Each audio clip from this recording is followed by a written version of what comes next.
Joyce Mukakimenye tumusanze n'abaana 9 ng'atubidde nabo talina kyakubaliisa wabula ng'abanaku bo bali ku ttale banoonya bimererezi anti kitaabwe yali alina okubalabirira kigambibwa nti yawambibwa. Okusinziira ku Mukakimenye, ba Fred Nkulunziza yabuzibwawo ng'ennaku z'omwezi 25 omwezi ogwakayita. Joyce Mukakimenye atunnyonnyodde ebyaliwo ng'omwami we atwalibwa mu matumbi budde. Wajja wano abasirikale ssaawa 7 z'ekiro nibayita balaba tulina kyo twogedde nibakuba luggi nibayingira mu nyumba nibanona omuntu wange nibamutwala nibakwata n'essimu yange nibagitwala n'ey'omwami.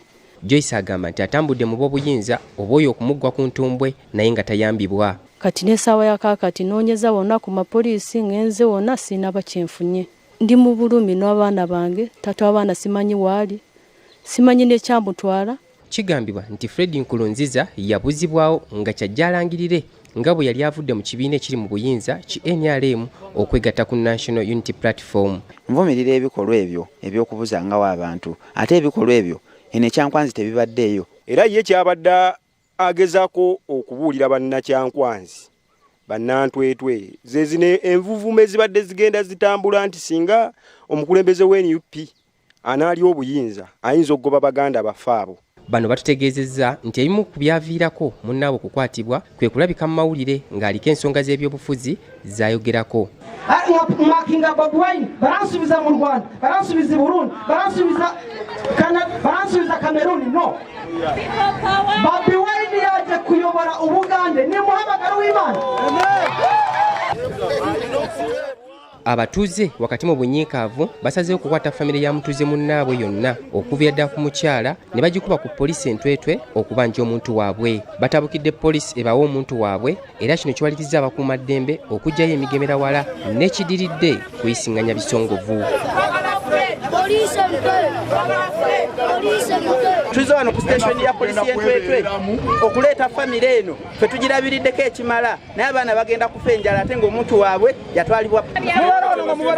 Abakulu ba poliisi bakira beetalanga Namutale omunyageko ente nga tebava ku ssimu era ekidiridde kubadde kubasindika eryato lya poliisi ey'ebukwiri afande Kokole. Ono nga naye abatutte eri akulira ebyokwerinda era omubaka wa gavumenti mu disitulikiti y'e Kyankwanzi David Luboyo. Mu lukiiko lwatatukkirizzaamu lwatuuzizza okwogerako n'abantu bano tutegeezeddwa nti RDC abanenyezza nnyo okuteeka ensonga z'okubula kw'omuntu waabwe mu mawulire.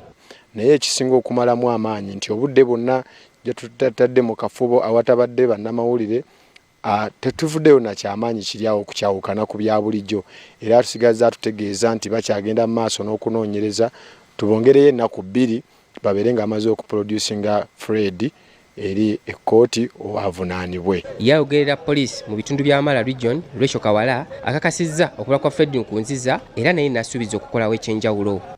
Kati ensonga eyo twafuna ripooti okuva ewa mukyala wa Fred Nkulunziza nti Fred yakwatiddwa abana security naye nga department ya CID directorate ya CID egenda kulaganira wamu n'ebitongole bye tukolagana nabyo ebikuumaddembe okulaba nti tuzuula kiddala ekyaliwo oba ebitongole bino ebirala bye byamukwata kituufu ng'abantu bwe bagamba oba si kyo.